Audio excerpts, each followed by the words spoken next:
ओम नमः शिवाय। शिव भक्तों, आज हम आपके सामने प्रस्तुत करने जा रहे हैं सोमवार व्रत कथा। अगर आप सोमवार का व्रत करते हैं या नहीं भी करते हैं तो सोमवार के दिन शिव जी को प्रसन्न करने के लिए सोमवार व्रत कथा का पाठ जरूर करना चाहिए। तो सोमवार व्रत कथा इस प्रकार है। एक साहूकार बहुत धनवान था। उसको धन आदि किसी बात की कोई कमी नहीं थी, परंतु पुत्र न होने के कारण वह अत्यंत दुखी था।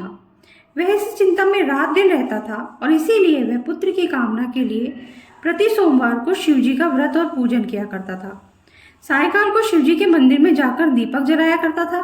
उसके इस भक्तिभाव को देखकर एक समय श्री पार्वती जी ने शिव जी महाराज से कहा कि हे महाराज, ये साहूकार आपका अनन्य भक्त है और सदैव आपका व्रत और पूजन बड़ी श्रद्धा से करता है, अतः इसकी मनोकामना पूर्ण करनी चाहिए।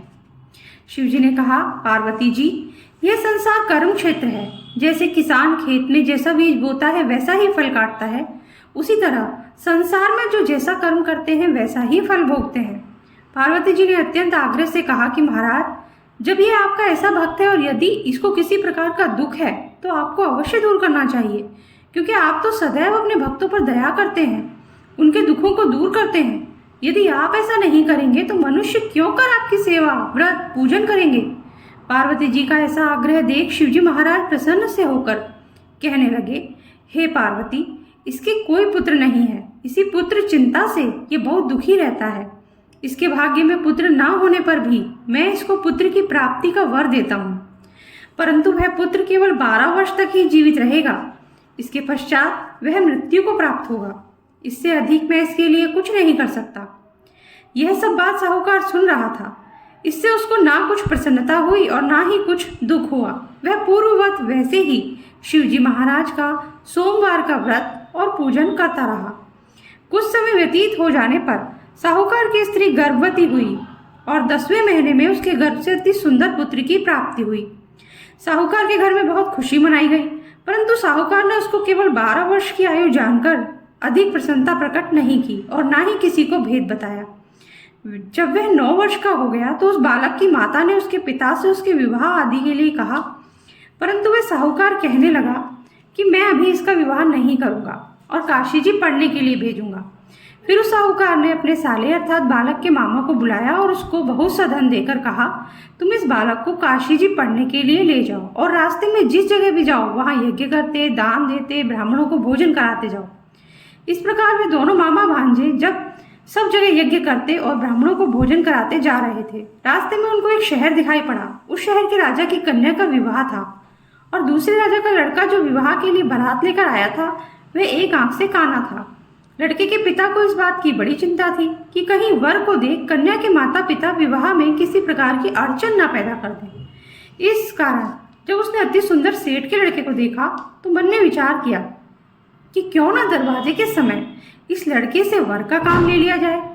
ऐसा विचार कर राजा ने उस लड़के और उसके मामा से कहा तो वे राजी हो गए और साहूकार के लड़के का स्नान आदि करा, वर के कपड़े पहना, घोड़ी पर चढ़ा, दरवाजे पर ले गए और बड़ी शांति से सब कार्य हो गया। और वर के पिता ने सोचा, यदि विवाह कार्य भी इसी लड़के से करा दिया जाए तो क्या बुराई है।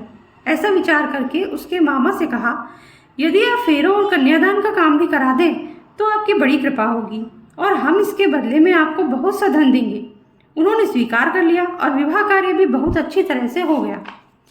परंतु जिस समय लड़का जाने लगा तो उसने राजकुमारी की चुंदरी के पल्ले पर लिख दिया कि तेरा विवाह तो मेरे साथ हुआ है, परंतु जिस राजकुमार के साथ तुमको भेजेंगे वह एक आंख से काना है और मैं तो काशी जी पढ़ने जा रहा हूँ। उस राजकुमारी ने जब अपनी चुंदरी पर ऐसा लिखा हुआ पाया तो उसने राजकुमार के साथ जाने से इनकार कर दिया और कहा कि यह मेरा पति नहीं है, मेरा विवाह इसके साथ नहीं हुआ, वह तो काशी जी पढ़ने गया है। कुमारी के माता पिता ने अपनी कन्या को विदा नहीं किया और बारात वापस चली गई। उधर सेठ का लड़का और उसका मामा काशी जी पहुंच गए।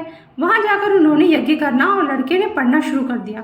जब लड़के की आयु 12 वर्ष की हो गई तब एक दिन उन्होंने यज्ञ रच रखा था कि उस लड़के ने अपने मामा से कहा, मामा जी, आज मेरी तबीयत कुछ ठीक नहीं है। मामा ने कहा कि अंदर जाकर सो जाओ। लड़का अंदर जाकर सो गया और थोड़ी देर में उसके प्राण निकल गए। जब उसके मामा ने आकर देखा कि वह मुर्दा पड़ा है तो उसको बड़ा दुख हुआ और उसने सोचा कि मैं अगर अभी रोना पीटना मचा दूंगा तो यज्ञ का कार्य अधूरा रह जाएगा। अतः उसने जल्दी से यज्ञ का कार्य समाप्त कर ब्राह्मणों के घर जाने के पश्चात रोना पीटना आरंभ कर दिया।